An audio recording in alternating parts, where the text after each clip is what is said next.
Welcome back to some new r/PettyRevenge stories, where people share small victories over those who wronged them. I hope you had a great day. Thanks for all the likes and comments on the last video. And now let's start with the first story. It's called Line Cutter. Until 3 days ago, I was staying at a nice resort hotel in the Philippines. There were a lot of families there from different backgrounds, as the locals couldn't typically afford this hotel. I was in line at the omelette making station when a woman, who wasn't in line, walked up to the person in front of me and said something in their shared language. "Can I cut in behind you? It's a long line." I understood enough to know exactly what they were doing.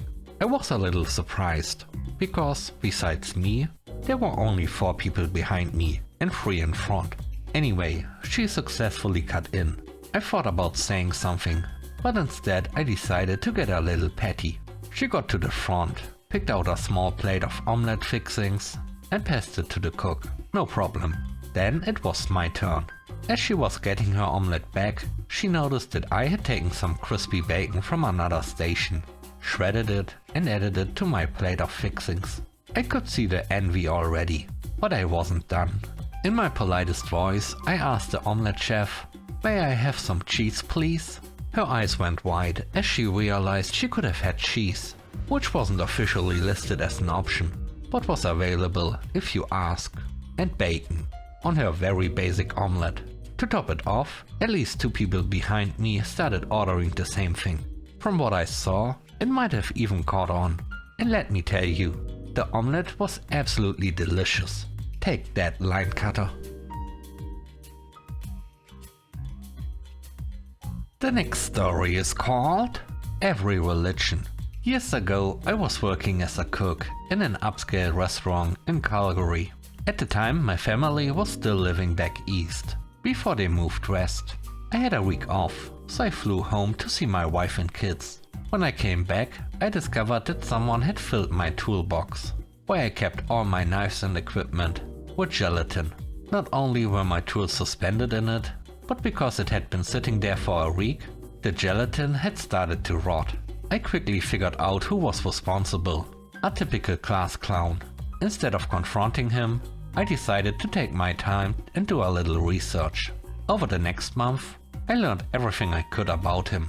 His full name, address, phone number, email, the works. Once I had all the details, I put my plan into motion.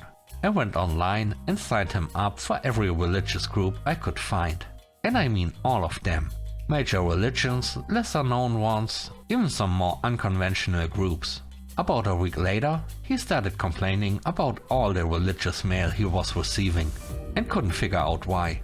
His roommate, who happened to be my supervisor, figured out it was me, but didn't tell him, because he was having too much fun watching his reactions. Then the visit started. He had a suspicion it was me, but no one ever confirmed it. He tried to get me to react, but I kept a straight face every time. Not long after, the restaurant was sold and closed down. To this day, I have no idea if he ever figured it out. The third story is called Best Comeback. When I was a freelancer, I had a habit of depositing my checks on Saturday mornings. It was a nice day, so I decided to ride my bike to the ATM. When I got there, a few people were around. 2 people were already in line, waiting for their turn. I also noticed a guy who wasn't originally in line, but after a moment he stepped in behind me. I had a feeling he might not enjoy waiting, since I had to fill in the check amounts and total on the deposit slip. Anyway, it was finally my turn at the ATM. As I was filling out my deposit slip, he started tapping his foot, as if to let me know I was taking too long. Then, right as I entered my deposit, the ATM suddenly went out of order. The screen went blank, and I tried to lighten the mood by joking, "I think I broke it." The guy immediately responded, "I know a lot of people who don't know how to use an ATM." Without missing a beat, I replied, "I bet you do." He clearly didn't appreciate that, because he muttered something rude and walked off. I just laughed and kept putting my things away. And then Right as he walked away, the ATM suddenly came back to life. I finished my deposit and went on my way, feeling pretty great about my perfectly timed comeback.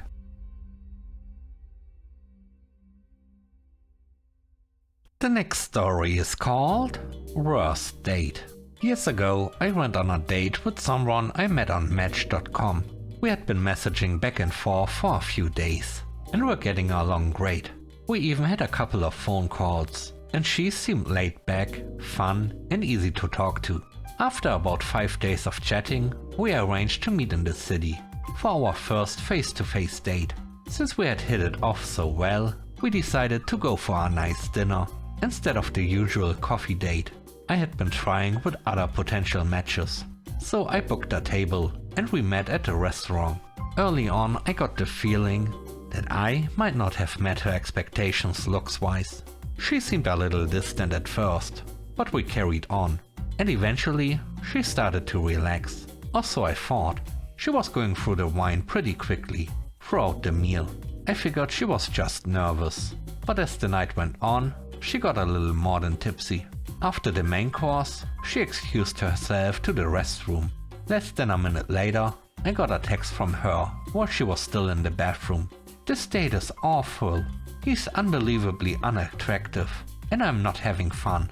Can you call me in about 5 minutes so I can pretend there's an emergency? She had clearly meant to send that to someone else, but in her slightly inebriated state, she accidentally sent it to me instead, probably just replying to our last message thread. I took a moment, then called the waiter over while putting on my coat. I told him my wife just went to the restroom and I just got an emergency call from work.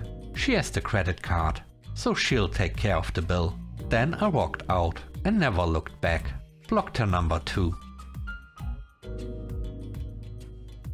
The fifth story is called Fire with Fire. I moved into my block of flats about 3 months ago. There's a group of young adults who constantly sit on their stairwell behind my bedroom, smoking, laughing loudly, and running around. One of them lives above me and plays loud music late into the night, often rapping along at full volume. I've tried reasoning with them, explaining that I have a 2-year-old and that I'm disabled, so we deserve some peace and quiet, but no luck. I've even called Noise Patrol, but they just argue with them and start right back up once they leave. Well, tonight I had enough. I was home alone with my toddler and had already spoken to them once, so I decided to fight fire with fire. I picked Welcome to the Jungle by Guns N' Roses, the loudest rock song I could think of, one that my son is familiar with. Then I cranked my TV up to 100. Now my TV is already pretty loud at 20, and it has decent bass for a lower end Samsung. I have misophonia, so normally loud noise gets to me, but I was so fed up that it didn't bother me. And just to top it off, I started screaming the lyrics, and I cannot sing to save my life. Once the song ended, I turned my TV off. I heard one of them say, "What just happened?" And then, silence.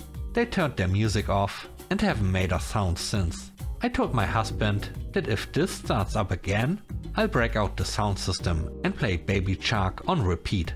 I am not messing around anymore. And the best part? The 2-year-old slept through all of it.